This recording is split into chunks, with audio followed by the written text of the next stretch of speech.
It was late one night, around the time when conversations stretched beyond the usual pleasantries and into deeper territory, when Allan Badiner dropped a statement that caught me off guard.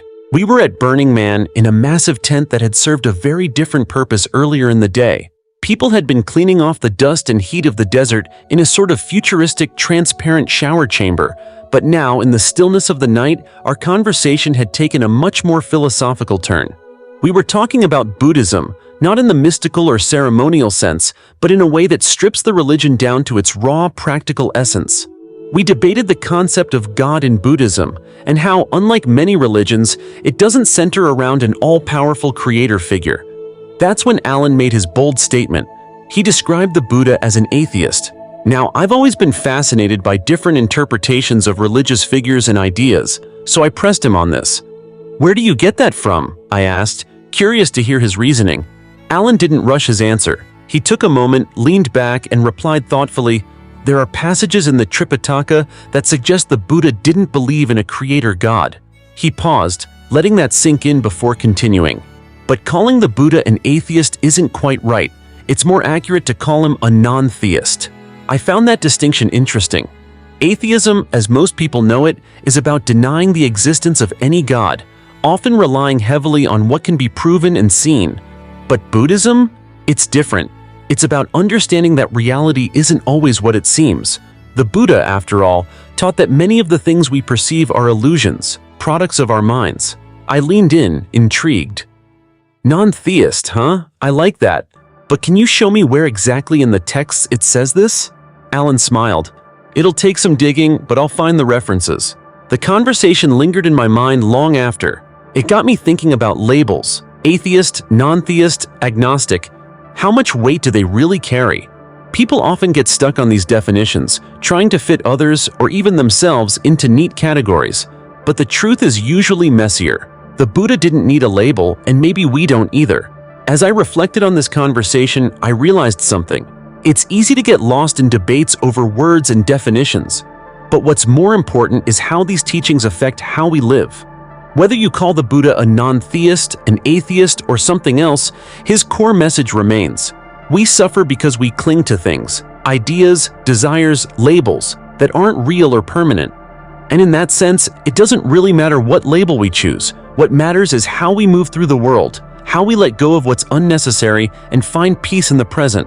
That night was a reminder to me to keep asking questions, but not to get too caught up in the answers. After all, the journey is what shapes us, not the destination. A few weeks after that initial conversation with Allan Badiner, I found myself even more curious about this whole Buddha as an atheist idea. I came across Stephen Batchelor's Confessions of a Buddhist Atheist, and it shed some light on the matter. According to Batchelor, in the rare instances where the Buddha even addressed the question of God in the Pali Canon, he did so with a kind of ironic detachment. He didn't make it a core part of his teachings, and he certainly didn't dwell on it. Batchelor painted a picture of the Buddha as someone who lightly dismissed the idea of a creator God, not with aggression but with a quiet, almost playful skepticism, quite different from the loud, confrontational atheism you sometimes see in the West. This interpretation stuck with me because it highlighted something crucial. The Buddha wasn't concerned with cosmic debates. His focus was on relieving human suffering, and everything else, questions about God, the origin of the universe, seemed to be distractions from that central goal. I found this refreshingly practical. Still, I wanted to hear more perspectives, so a few weeks later, at a psychedelic research conference in Marin, California, I asked Jack Kornfield, a co-founder of the Insight Meditation Society, what he thought. Was the Buddha an atheist? Jack, always gentle in his responses, later emailed me. Yes, the Buddha was a non-theist, but he believed in and talked a lot about Brahma, king of the gods, and other gods. Then he added something that really stopped me in my tracks, a quote from the Buddha himself. "A star at dawn, a drop of dew, an echo, a rainbow, and a dream." That's the kind of statement that leads you deeper into the mystery, rather than answering the question outright. Jack wasn't giving me a simple yes or no. Instead, he pointed me towards something more ephemeral, more open-ended, like the nature of reality itself.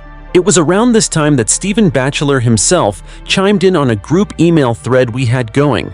He clarified that terms like atheist and non-theist wouldn't have been part of the Buddha's vocabulary. These were concepts from our time, not his. In fact, he pointed out that in some Hindu circles, the Buddha is still regarded as a Nastika, often translated as nihilist. But even that doesn't quite capture the Buddha's stance, since he always warned against falling into extremes, whether it was the extreme of believing everything exists or that nothing exists. The Buddha's path was always about finding the middle way, avoiding the traps of eternalism or annihilationism. Stephen's conclusion? Trying to categorize the Buddha within modern labels like atheist or non-theist was bound to be a misrepresentation. Instead, Stephen suggested we cultivate a healthy skepticism toward labels and opinions, and most importantly, focus on practicing the Dharma. It was a reminder to get out of my head and into the real work of spiritual practice.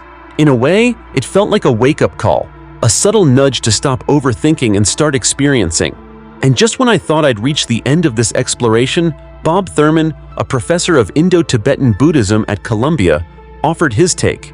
He brought an interesting nuance to the conversation, suggesting that the Buddha could be described as a non-monotheist or non-creator theist rather than an atheist.